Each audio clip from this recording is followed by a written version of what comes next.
दुनिया भर में महिलाओं के योगदान को पहचानने के लिए हर साल 8 मार्च को इंटरनेशनल वुमेन्स डे मनाया जाता है। इस साल की थीम है digit all innovation and technology for gender equality. महिलाएं समाज का अहम हिस्सा है। उनकी भूमिका ने राष्ट्रों की स्थिरता, प्रगति और दीर्घकालीन विकास सुनिश्चित किया है। वे गृहिणी, इंजीनियर, शिक्षक आदि के रूप में अपनी शक्ति, दृढ़ संकल्प और विश्वास के साथ रहने के लिए दुनिया को एक बेहतर जगह बनाते हैं। इस वीडियो में आपको बताऊंगा 10 भारतीय इतिहास की महानतम और शक्तिशाली महिलाओं के बारे में, और इनमें सबसे पहला नाम आता है अहिल्याबाई होलकर। उनका जन्म 31 मई 1725 को ग्रामचुंडी मराठा साम्राज्य में हुआ था। उन्हें भारतीय इतिहास की सबसे बेहतरीन महिला शासकों में से एक माना जाता है। उन्होंने 18वीं शताब्दी में धर्म का संदेश फैलाया और औद्योगिकरण को बढ़ावा दिया। उन्हें अक्सर दार्शनिक रानी यानी कि फिलोसोफर क्वीन और पूर्ण आदर्श शासक एब्सोल्यूट आइडियल रूलर के रूप में उद्धृत किया जाता है। अपने पति और ससुर की मृत्यु के बाद उन्होंने मालवा पर एक बुद्धिमान और दूरदर्शी तरीके से शासन किया। विभिन्न अवसरों पर एक बहादुर योद्धा की तरह सेना का स्वयं नेतृत्व किया। ऐसा कहा जाता है कि उनके शासन काल के दौरान मालवा पर एक बार भी हमला नहीं किया गया और वह स्थिरता और शांति का नखलिस्तान बना रहा। श्रद्धांजलि के रूप में इंदौर के डोमेस्टिक एयरपोर्ट और विश्वविद्यालय का नाम उनके नाम पर रखा गया। उन्हीं के साथ एक और नाम हमें याद आता है, रानी लक्ष्मीबाई। रानी लक्ष्मीबाई, इन्हें झांसी की रानी भी कहा जाता है। रानी लक्ष्मीबाई का जन्म 19 नवंबर 1828 को बनारस शहर में एक मराठी करहाड़े ब्राह्मण परिवार में हुआ था। उनका नाम मणिकर्णिका तांबे रखा गया और उनका उपनाम मनु रखा गया। पेशवा ने उन्हें छबीली कहा, जिसका अर्थ है सुंदर और जीवंत और हंसमुख। उन्हें घर पर शिक्षित किया गया था और उन्हें पढ़ना और लिखना सिखाया गया। बचपन में वह अपनी उम्र के अन्य लोगों की तुलना में अधिक स्वतंत्र थी। उनकी पढ़ाई में निशानेबाजी, घुड़सवारी, तलवारबाजी और अपने बचपन के दोस्तों नाना साहिब और तात्या टोपे के साथ मल्लखंब शामिल थे। वह अपने अनूठे दृष्टिकोण और पूरे समाज के सामने सामाजिक मापदंडों के खिलाफ लड़ने के अपने साहस के लिए जानी जाती थी। वह 1857 में शुरू हुए भारत के प्रथम स्वतंत्रता संग्राम की सबसे प्रमुख हस्तियों में से एक थी।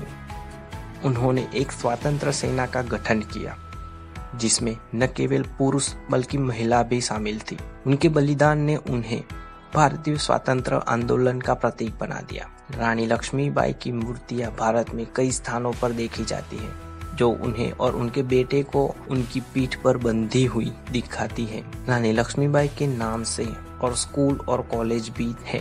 सरोजिनी नायडू, उनका जन्म 13 फरवरी 1879 को हैदराबाद, ब्रिटिश भारत के राज्य में हुआ था। वह एक भारतीय राजनीतिक कार्यकर्ता और कवि थी। एक कवि के रूप में उनके काम ने उन्हें महात्मा गांधी द्वारा द नाइटिंगेल ऑफ इंडिया या भारत को किला की उपाधि दी। वह स्वतंत्रता के लिए भारत के संघर्ष में एक महत्वपूर्ण व्यक्ति थी।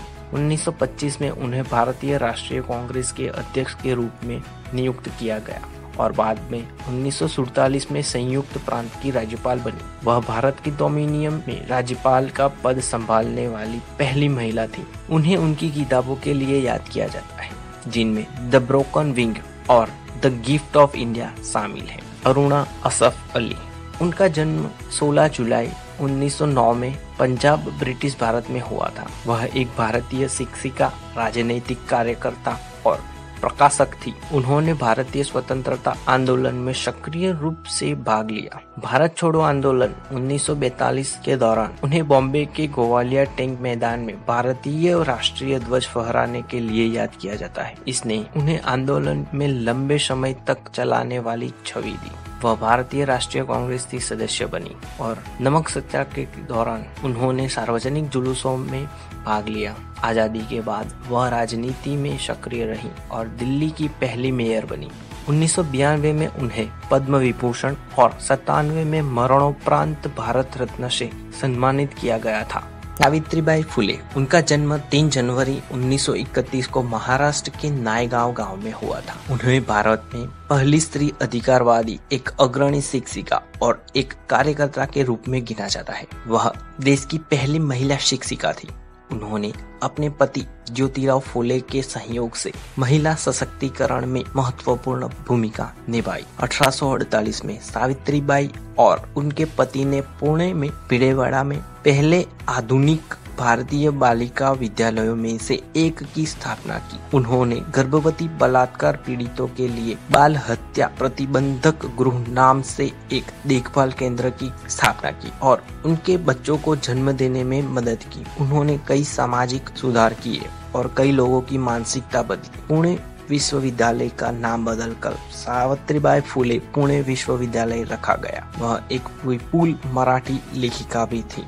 सुचिता कृपलानी, उनका जन्म 25 जून 1908 को अंबाला, पंजाब, ब्रिटिश भारत में हुआ था। वह एक भारतीय स्वतंत्रता सेनानी और राजनीतिज्ञ थी। वह भारत की पहली महिला मुख्यमंत्री भी थी और उन्होंने 1963 से 1967 तक उत्तर प्रदेश सरकार की प्रमुख के रूप में कार्य किया। भारत छोड़ो आंदोलन के दौरान वह सबसे आगे आई और उन्हें अंग्रेजों द्वारा गिरफ्तार कर लिया गया। महात्मा गांधी ने उनके बारे में लिखा, दुर्लभ साहस और चरित्र का एक व्यक्ति जिसने भारतीय नारीत्व को श्रेय दिया। वह उस उप समिति का भी हिस्सा बनी जिसने भारत के संविधान के चार्टर को निर्धारित किया। 1940 में उन्होंने अखिल भारतीय महिला कांग्रेस की स्थापना की। लक्ष्मी सहगल, उनका जन्म 24 अक्टूबर 1914 को Ankara, Madras presidency, British Bharat में लक्ष्मी स्वामीनाथन के रूप में हुआ। वह भारतीय स्वतंत्रता आंदोलन में एक क्रांतिकारी, भारतीय राष्ट्रीय सेना में एक अधिकारी और आजाद हिंद सरकार में महिला मामलों की मंत्री थी। उन्हें आमतौर पर भारत में कप्तान लक्ष्मी के रूप में जाना जाता है। मुझे यकीन है कि आपने सुभाष चंद्र बोस और उनकी सेना की तस्वीरें देखी होंगी, जिसमें लगभग यह युवती भी शामिल होंगी क्योंकि वह कैप्टन लक्ष्मी स्वामीनाथन थी। लक्ष्मी जी के जीवन में कई भूमिका थी, जिसमें एक डॉक्टर, क्रांतिकारी और एक राजनीतिक उम्मीदवार शामिल है। इंदिरा गांधी, वह भारत की एकमात्र महिला प्रधानमंत्री थी। उनका जन्म 19 नवंबर 1970 को इलाहाबाद, आगरा और अवध के संयुक्त प्रांत ब्रिटिश भारत में हुआ था। उनका पूरा नाम इंदिरा प्रियदर्शिनी नेहरू है। वह एक भारतीय राजनेता और भारत की पहली महिला प्रधानमंत्री थी, जिन्होंने लगातार 3 बार 1966 से 77 तक और चौथी बार 1980 से 84 में, जब तक उनकी हत्या हुई तब तक उन्होंने सेवा की। 1999 में बीबीसी द्वारा आयोजित एक ऑनलाइन पोल में इंदिरा गांधी को वुमन ऑफ द मिलेनियम नाम दिया गया था। उन्हें टाइम्स पत्रिका द्वारा 2020 में पिछली शताब्दी को परिभाषित करने वाली दुनिया की 100 सबसे शक्तिशाली महिला में भी नामित किया गया था। जस्टिस अन्ना चांडी, वह भारत की पहली महिला न्यायाधीश थी। इनका जन्म 5 अप्रैल 1905 को त्रिवेंद्रम, त्रावणकोर में हुआ था। वह पहली महिला न्यायाधीश और फिर 1959 में भारत में उच्च न्यायालय की पहली न्यायाधीश थी। ऐसा कहा जाता है कि ब्रिटिश साम्राज्य की पहली महिला न्यायाधीशों में से एक थी। उन्होंने श्रीमती नाम की एक पत्रिका की स्थापना की, जिसका उद्देश्य महिलाओं के अधिकारों को बढ़ावा देना था। उन्होंने आत्मकथा लिखी, जिसमें उनकी उपलब्धियों पर चर्चा की गई और आने वाली पीढ़ियों को प्रेरित किया। कल्पना चावला, वह अंतरिक्ष में जाने वाली पहली भारतीय महिला थी और स्पेस शटल कोलंबिया द्वारा दुर्घटना में उनकी दुखद मृत्यु हो गई। उनका जन्म 17 मार्च 1962 को करनाल, पूर्वी पंजाब, भारत में हुआ था। वह एक भारतीय मूल की अमेरिकी अंतरिक्ष यात्री और इंजीनियर थी। वह अंतरिक्ष में जाने वाली भारतीय मूल की पहली महिला थी।